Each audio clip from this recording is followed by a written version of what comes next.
Before we begin, this show contains some graphic language, and it may not be suitable for all listeners. Oh, wait, you're listening? Okay. All right. Okay. All right. You're Listening to Radiolab. Radiolab. From WNYC. See? Yep. This is Radiolab. I'm Lulu Miller. Lulu, hello. How's it going? Good. And I'm Latif Nasser. What up? Hi. Hi. Hello. And today on Radiolab, we have a story from Kat Jaffee. Kat is a powerhouse of a radio producer, but she's also just a powerhouse in general. She's an ultra-endurance mountain biker. I mean, I'm also really not. That's the thing that's I'm finding out as I do this story. And she came to us with a story that's actually about that very thing, about pushing the limits of what one single individual person can endure emotionally, mentally, and physically, totally alone, without any help from anyone.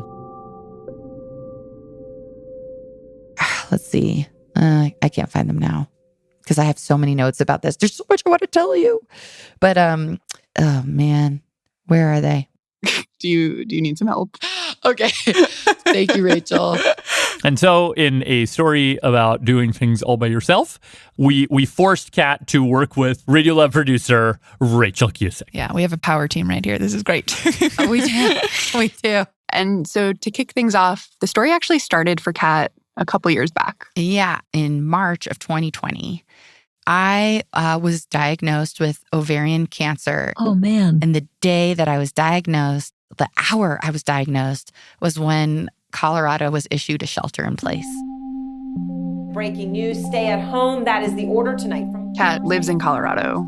Governor Jared Polis has ordered all Coloradans to stay home. Oh, my God. With health officials urging the public to practice social distancing. And so We're asking folks to stay at home. my whole cancer journey happened in isolation. It's like a ghost town. People couldn't see me. I did all my doctor's appointments alone. Wow. Like, it was a lonely time to go through cancer.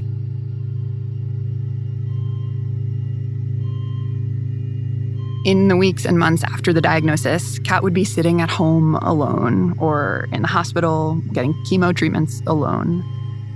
And to keep herself from spiraling out on stories about ovarian cancer, Kat just obsessively started researching this sport she'd come across called bikepacking. Bikepacking? Yeah, so it's like biking and backpacking combined, except instead of carrying all the stuff on your back, you put it on your bike. And you could bring anything with you for an overnight or a 2-week trip or a pedal around the world. All right. And I had gotten into these bikepacking races. What do those look like? It's a kind of bike racing. I mean, I guess to explain it, think of, like the most famous bike race there is, the Tour de France. The world's most grueling cycle race nears the end of its... It goes, of course, all the way across the entire country of France. And all along the way, the whole country is lining the streets, watching. It's coming to their doorstep. They're using the cities and the... TV crews all over the place. Oh, goodness me, your Flamatic has crashed. Every moment is captured. 35 brands. And sportscasted. And I think everybody is ready for a huge spectacle, and they're going to get it. But in addition to being a media circus, it's also sort of a circus of support. Go back to the team car for food and water for the stars. There's cars following along with all these people and supplies in case something breaks. What the heck? It's only a $12,000 or $15,000 bike. I'm going to throw it down. You have masseuse, you have nutritionists, something's going to cook for you. It's really, really not the reason why I cycle. I cycle just to break away from all this. So this is Sofiane Sahili. I am 40 already. Oh, that sucks. And I'm a professional ultra endurance cyclist. And he's kind of a big deal in the world of competitive bikepacking, which more or less started in the early 2000s. And it sort of looks like the antithesis of the Tour de France. You have to take care of everything by yourself. You can't have a friend bring you food or water. You have to carry all your gear. And you're on everything from crowded roads to dirt paths to no trail at all. Like you're just following a GPS track that someone made, hoping you're on the right route, but there's nothing there.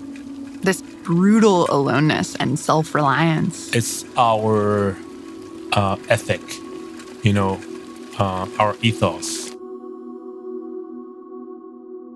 So I had been the kind of person that could throw my body into anything and it would just show up for me. We were like a pretty good pair, you could say. And then the pandemic happened and I was diagnosed with cancer. And all of a sudden, my body, my cells, the things that I was feeling, I could no longer trust what was going on inside. Like I didn't feel like we were on the same team anymore. And so then I found this little corner of a sport where you have to trust yourself. And the thing that you have is yourself. And I thought that that is just what I needed. And it just became like the center of all my attention. And so when I'm on a table waiting for a doctor to come in, I was like, I'm going to just research bikes and find the perfect bike. She found the best clothes and socks. Waiting for a surgery to start. I designed my own sleeping bag and had it made in Poland. She'd get her toiletries, even make a couple adjustments. Yeah, the toothbrushes are very long, so like I'll cut off the stem of the toothbrush so that way it fits better. She even thought about entertainment. I play Boggle with myself. Oh my God, you have a board game for one? That's amazing. And actually, it has totally different rules, but some of my rules. The more gear I found, the more I could pack for a world where I didn't have to come back. So I didn't have to be attached to infusion machines anymore. I didn't have to hear the beep, beep, beep of my chemo medication. So during her 200 days of treatment, Kat started to train. Even on the worst days of chemo, she'd get on her bike and she'd ride. And, the first few days, I didn't like it. I was like, this is really hard and miserable. But she rode a little bit every day. It's not like I'd be out there like shredding the gnar on my bike. Like I took a lot of naps in fields. And she got stronger and stronger until eventually... From the yurts to the bee boxes to these like awesome little trailer cars. A little over a year after her diagnosis, after surgery, after chemo, after freezing her eggs, I flew to Kyrgyzstan. I brought my bike. And competed in a 1,200-mile race. There's just these carpets of electric green. And the mountains, they look so... Oh, I'm gonna cry. Oh, it's so magnificent. She was alone, but all of a sudden, I was free. Because it didn't just mean like, oh, I get to do this sport. It meant like, I'm healthy enough to stay out there. That race, really the whole sport of competitive bikepacking, it flipped aloneness from this thing that was so painful into this thing that saved Kat, taught her how to heal herself. Going through cancer with that, like I came out way more independent and kind of individualistic than I went in. Just learning to come to peace with being alone during hard times.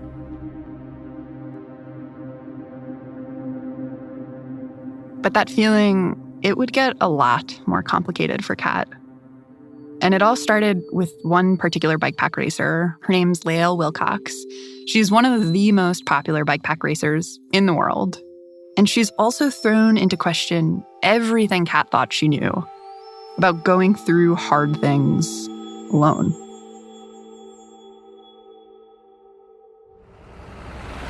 All right, here's a challenge I give you since So last July, Rachel and I flew out to Tucson, Arizona. Okay. How many different cactus varieties are you seeing just on this drive? 1, 2, 3, 4. We drove into the desert. Oh, like those things with the pink flowers are technically cacti, right? No. Yes, no, they are. To sit down and talk to Lael. Your destination is on the right.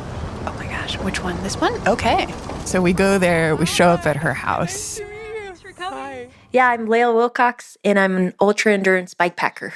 She was super friendly and inviting and, one of those people that just had an easy laugh. But it's funny to think about stuffing hot dogs in a bag is your job. She just kind of has this face that sparkles. When she smiles, she kind of leaves her mouth agape and waits for you to join her in this smile.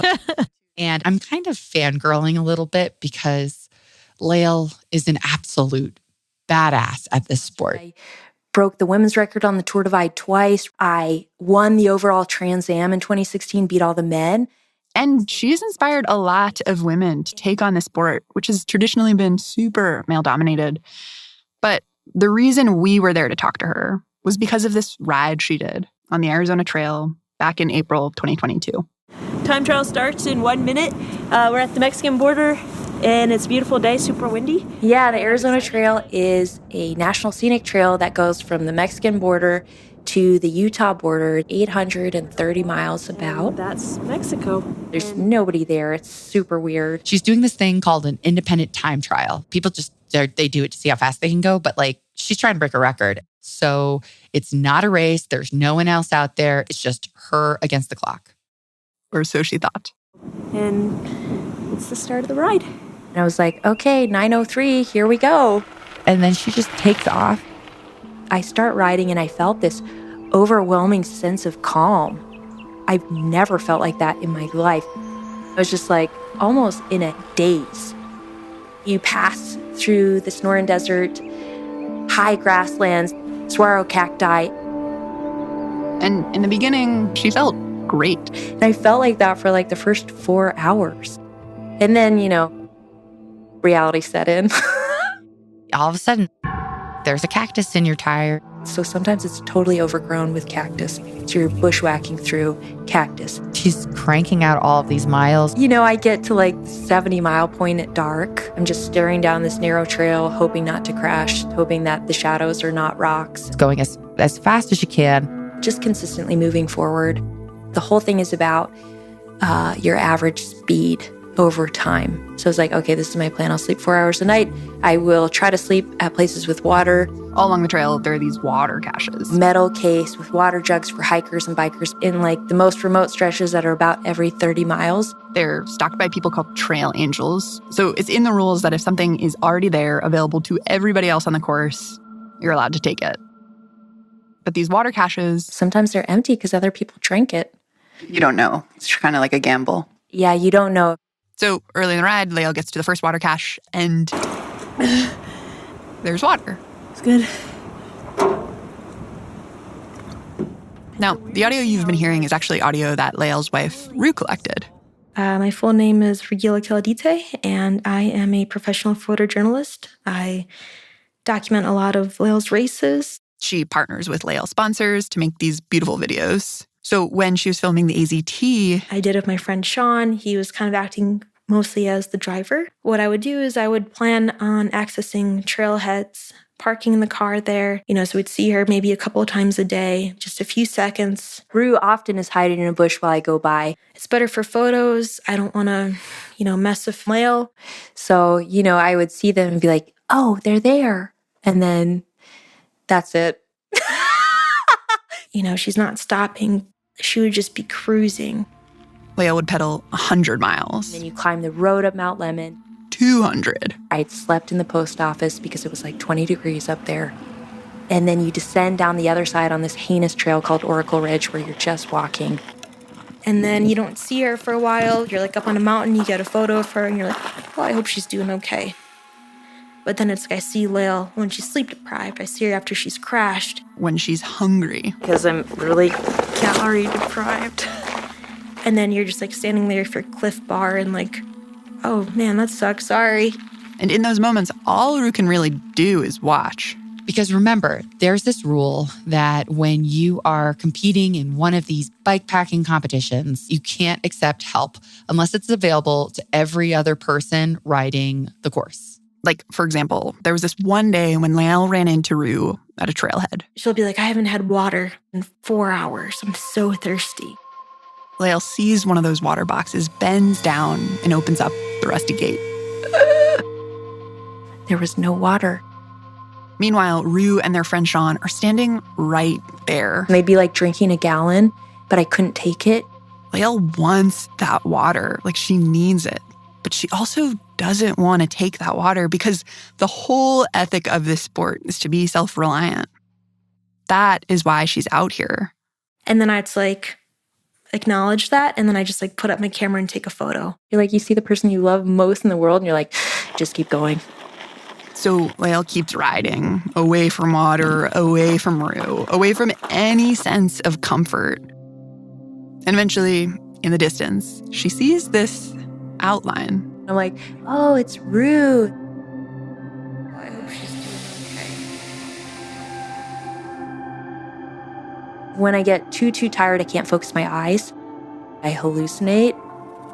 And the hallucinations are like, I hope she's doing okay. It's like a rock and I think it's a person, or it's a cactus and I think it's Rue. Like real objects turn into people. And from that state of tripped out solitude, no water, no help, Lael now has to go through one of Arizona's greatest landmarks, a fortress of tourists with selfie sticks, a mall in the desert. The Grand Canyon. Wait, like into it? Like down into down into the canyon, then back up the canyon. Oh my God. But you can't actually, so it's a national park. So tires are not allowed to touch the ground. Yeah. So this might be worse. You hike into the canyon and out of the canyon, and your bike has to be on your back the whole time. The bike probably weighed 40 pounds. Keep in mind, this is one of the most popular trails in the U.S. There are like so many people. People are asking her all these questions. It's like, what are you doing? What are you doing? You know? Nice bike. Excuse me. Like, hey, is there some nice riding down there? And I'm like, nope. I just have to carry it across. Oh my God, just like every single person. And then I'd have to like pull over for the mule teams to pass. It's the worst, Lael says. She felt the entire ride. And I was just like, this might be too hard.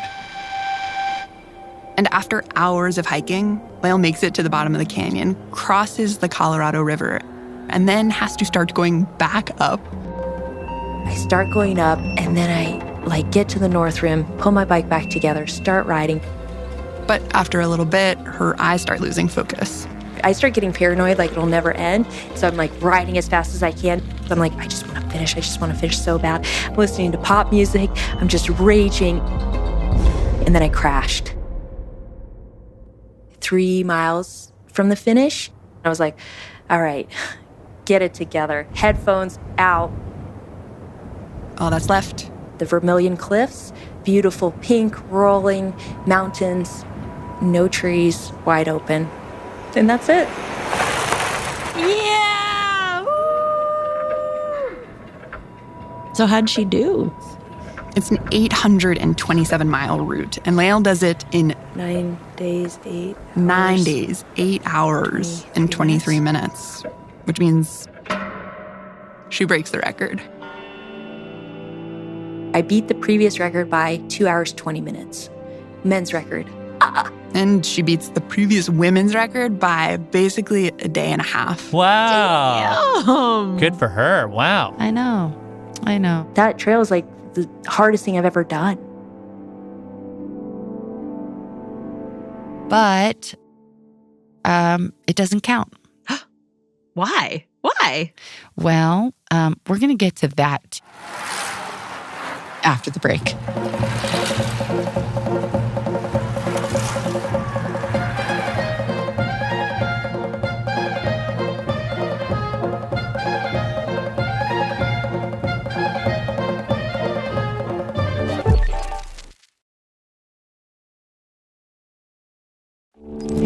All right, Radiolab's back. We are talking about bikes and also what it means to be alone.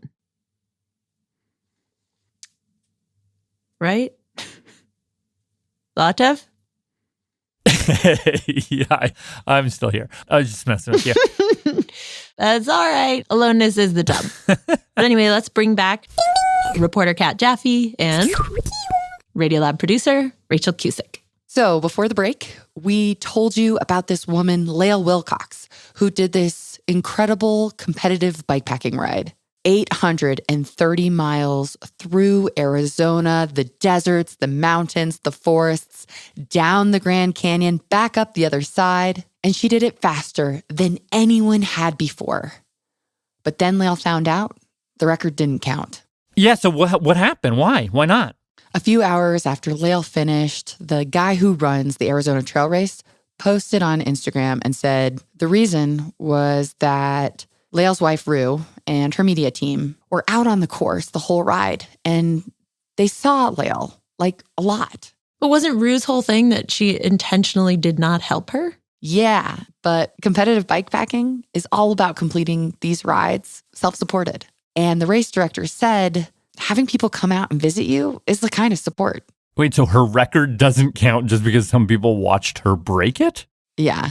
And like in the sea of things that someone could consider as an advantage, this seemed like kind of a weird one. Like, Lael is gay. She's a woman. She's breaking a lot of records. Like, maybe they're just looking for something to pick her off, you know? Yeah, so that was a lot of the feedback. I have this fragile male ego and I can't stand powerful women, and that's why she got disqualified. So Kat and I, we called up the guy who made that call. John Schilling, I'm the Arizona Trail Race director. And he told us it was way simpler than that. Like a couple days into Lael's ride, he starts getting these texts. A bunch of my riding friends, like, hey, have you seen Lael's Instagram account?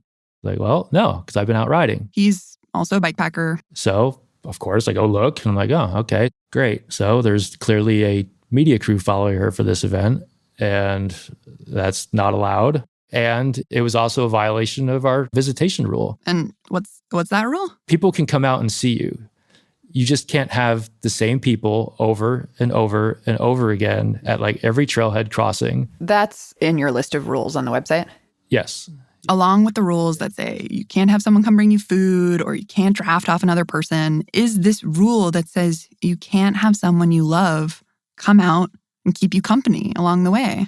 In other words, you can't have any emotional support. And so when John found out that Rue and their friend Sean were out there with Lael, seeing all that stuff and just like, oh, good grief, you know. Thinks to himself, I'm going to have to disqualify her. But I'm also not that much of an asshole to just instantly throw down a DQ hammer. You know, she's arguably probably the most popular and well-known bikepack racer on the planet. So I go home and I'm like, you know what? I'm going to reach out. I'm going to send Lael a message on Instagram, letting them know that there is a rule. Well, she can have a clean ride, but just stop posting the updates. So I sent that message. I get a reply from both of them, a real nice reply and everything. And they discussed it. And they just said, no, we're going to keep doing our thing. Well, okay, then you're disqualified. End of story. That's insane to me. Lael Wilcox again. I think the rules are outrageous. I believe what I'm doing is self-supported.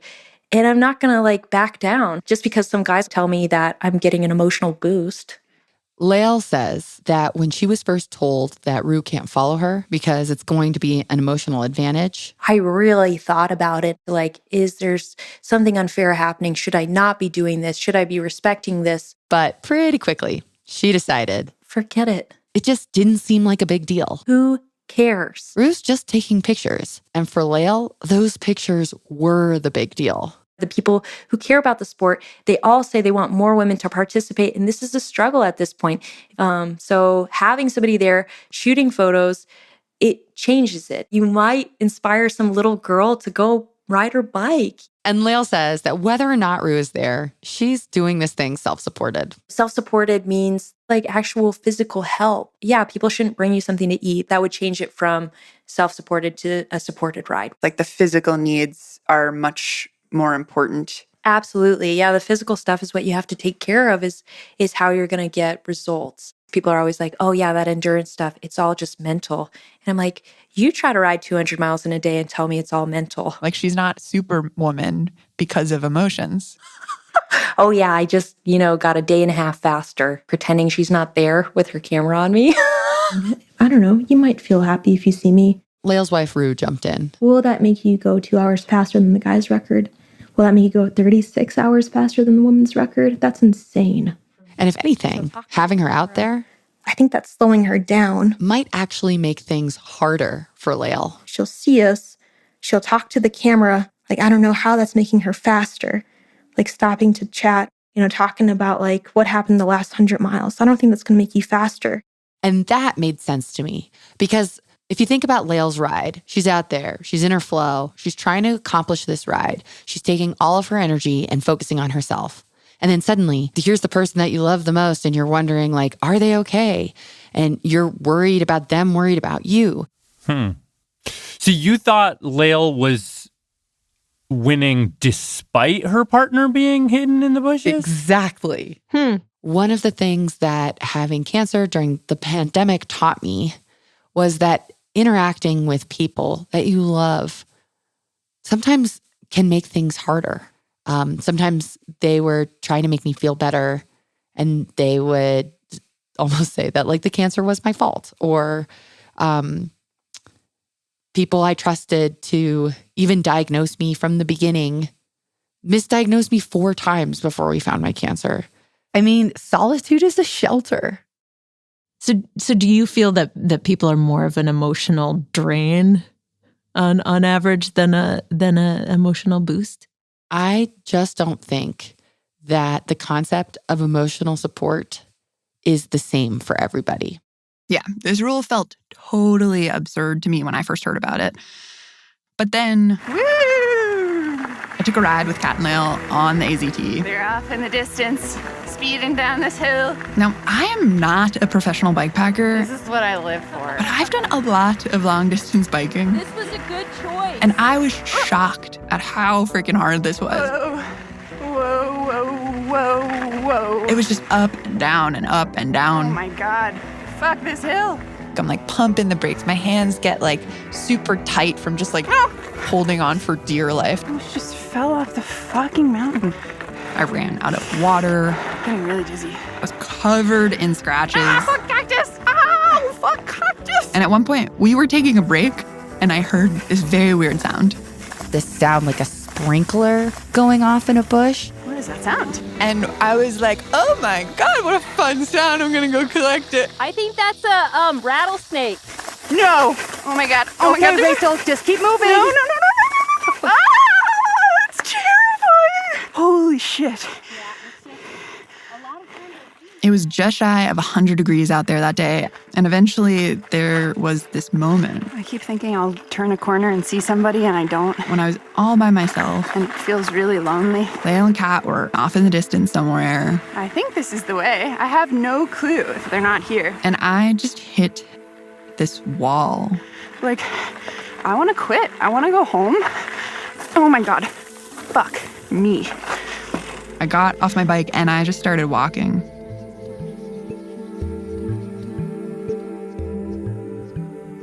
But then, oh my God, I saw Lael and Kat. You're doing it! You're doing it! Hey, look at you! It was almost like some switch was like inside me that got flipped on the minute I saw them. And I got this jolt of energy, almost like one of those like sugary gel packs that marathoners eat.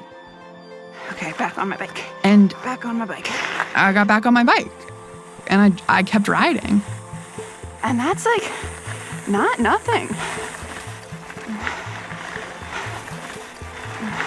I just don't, I don't think that what Rue and Lael are doing is cheating, but I do think that there is some physical boost that we get when we are supported by others. Wow, this is fun. This part's fun. Oh my God. Oh my God. Seeing people you know out on course will give an emotional boost for sure. That's bikepacker Esther Harani. I set a record on every bikepacking race that I did. And she and the other competitive bikepackers that we spoke to, they said that is why this rule about emotional support exists. When you dig so deep physically for such a long time, Sofian Sahili again. You're not drafting physically, but it's something like, mental drafting. We also heard this from Rebecca Rush. I'm a Mountain Bike Gravel Hall of Famer and a bikepacker. And the way they put it is that so much of this sport is planning and packing and riding as if you are totally alone and you're the only person who can take care of yourself. Okay, this is it. No one else is coming. But if someone who cares about you is there, we make different choices. Knowing that they're out there, it changes everything. But I want to know what exactly is changing biologically, physiologically. What are our bodies doing when we are going through something hard and someone else is with us? Well, can I go into a little background about the basics of how the body works? Hit us. So Kat and I called up a guy who studies this exact question from the inside out. You ever been in a brain scanner? His name is Jim Cohn. I'm a professor of psychology at the University of Virginia. And back in 2005, we brought married couples into the laboratory and he put participants through their own version of a stressful thing, which in this instance wasn't ultra-long distance bike racing, but actually an old fave of psychology researchers everywhere. An electric shock. But we're not necessarily interested in the shock itself. We're interested in how they perceive the threat. And how does having someone they love close by affect that? So Jim takes one of the volunteer participants, let's call her Sarah, puts her in a brain scanner and wraps a little bracelet around her ankle. This is for the shocking. Now, inside the scanner, Sarah's laying on her back, looking at a screen kind of like an iPad, and it's got a circle on it. A blue circle. Now, in that moment, Sarah is breathing a sigh of relief because she's been told blue circle equals no shock. Nothing was going to happen in the next 4 to 12 seconds. Phew. And at that point, Sarah's brain looks relieved, or as much as the brain can look relieved. Point is, the blood in Sarah's brain is relatively evenly distributed. It's calm. Yeah. But then the blue circle disappears, and in its place, a red X pops onto the screen. And this X means it's shock time. In the next 4 to 12 seconds, they had a 20% chance of getting an electric shock on their ankle. And this, surprise, surprise, stressed Sarah out, just like any scary thing would. This X, it stands in for a bunch of hard, stressful things. It could be a rattlesnake. It could be a visit to your doctor, or a hard test that you gotta take, or this exact music you are listening to right now. And when your brain encounters a red X, alert, things get frantic. Blood is moving like crazy all around the brain. Go into your visual cortex. It's like the superior colliculus. Hypothalamus. Telling your body to release hormones. Cortisol. Which make it dump a bunch of glucose, fuel for your muscles. So you can, scream and tear the stuff off your body and get the hell out of there. And if you want to get technical, hyper-specific, very scientific, you can call this an oh shit response. So that's what happens when Sarah sees that red X in the scanner and she's all alone. An oh shit response. But then Jim ran this experiment again. Wait, who is this poor Sarah person? She's imaginary. She had a very bad day. Anyway, but her day was about to get better. Okay. Because in the second round of this experiment, Jim brought Sarah's wife, let's call her Joyce, hello, over to the brain scanner, sat her next to it, and asked her to hold Sarah's hand. Then he fires up the machine, shows Sarah the red X, and these regions of the brain that are responsible for enacting emotional responses and releasing stress hormones, all of those things went quiet. It's almost as if the red X wasn't even there when she's holding her wife's hand. Like, it just threw up this force field that protected her from the threat of the red X. Made it feel on some level like it wasn't even really a threat at all. That big hill ahead, the rattlesnake, the doctor's appointment, that hand you love in your hand blocks these things. Wow. But when it comes to Lael and Rue, I don't think they were holding hands or touching each other. Can this just happen if you just see somebody that you care about? Well, my colleague and friend Denny Profit did some studies like this, where he had people standing at the Jim said, yeah, basically, this still happens. Similar studies have shown that if someone you care about is just with you, standing right next to you, it just makes bad things seem less bad. And the friend is just standing there. Huh.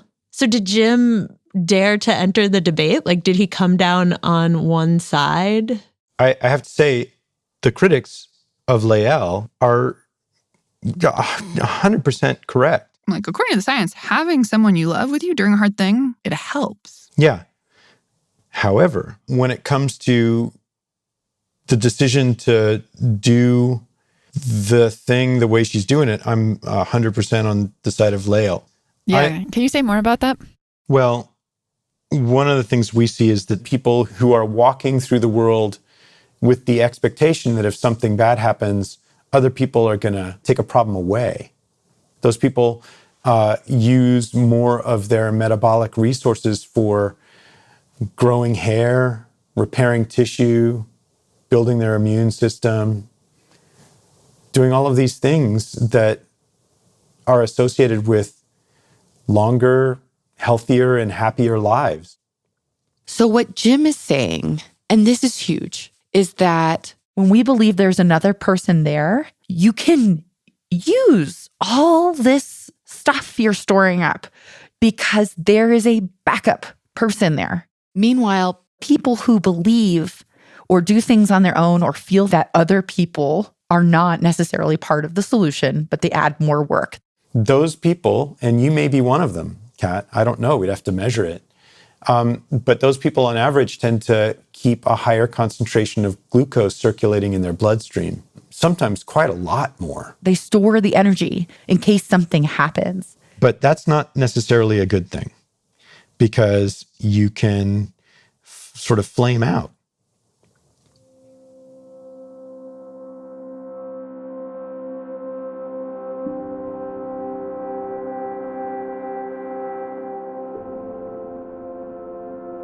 Jim comes through the cables of the internet and is just like, Kat Jaffee, this is Jim the scientist. You should change the way you've viewed people as a problem because it may not be good for you. You're making it sound like a Christmas Carol or something. I know. It took this thing that I was so proud of, and it said this thing you thought you had landed and nailed as how you're going to get through hard things needs to be revised.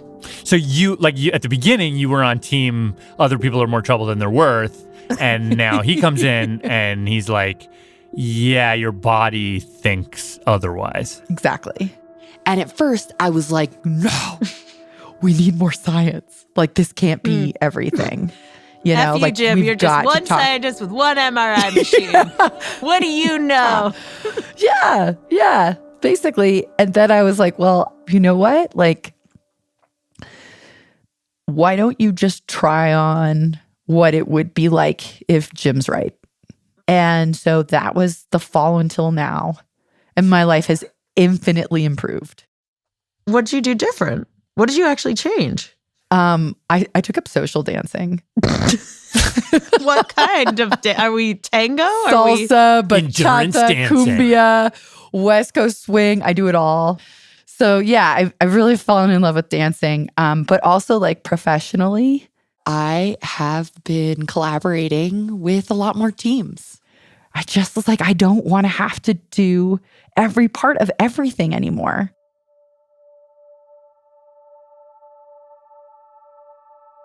Has your feeling about solitude changed? Does it feel toxic now in some scary way?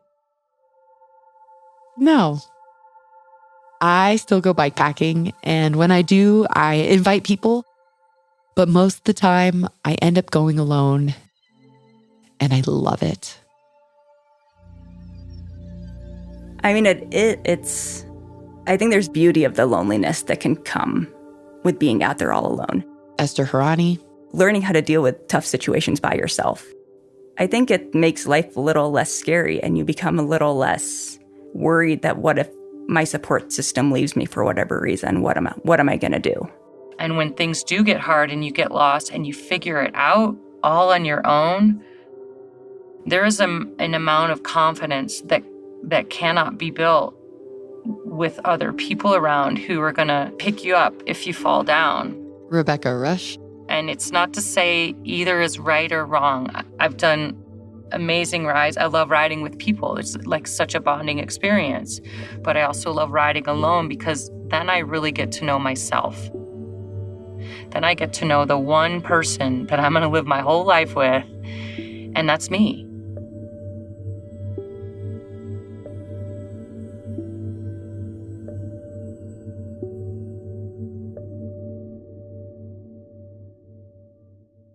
Wait. But before we go, what about Lael? Like, do you think any of this will change the way she does her rides? Actually, as we were finishing up reporting, we learned that Lael is going to race next season without Rue. Huh. That's exciting. Oh, God, I want to know how she does.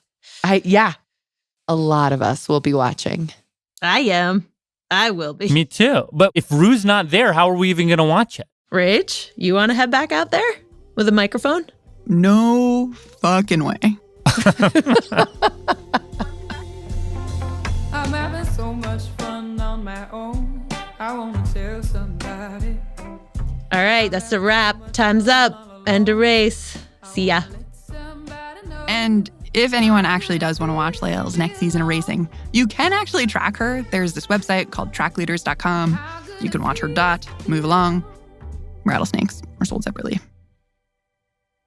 This episode was reported by Kat Jaffee and Rachel Cusick and produced by Rachel Cusick with help from Pat Walters.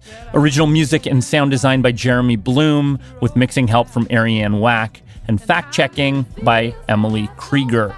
This episode was edited by Pat Walters, who kept throwing down drafts like they were $15,000 bicycles, and he was at the Tour de France. Special thanks to The Radivist for letting us use the audio of Lael's ride across Arizona, and to Lake Street Dive for letting us use their song, How Good It Feels, which you're listening to right now. And special thanks to the folks over at Jumbo Bikes who welded me one of my best friends of the bicycle variety, and every person who has let me ask them about how they go through hard things. And an extra huge special thanks to my mom, Melissa Jaffee, who was there every way she could be during my cancer treatment, as well as the many friends who pushed their way into my fortress of solitude. I am forever grateful. Hi, my name is Eleanor.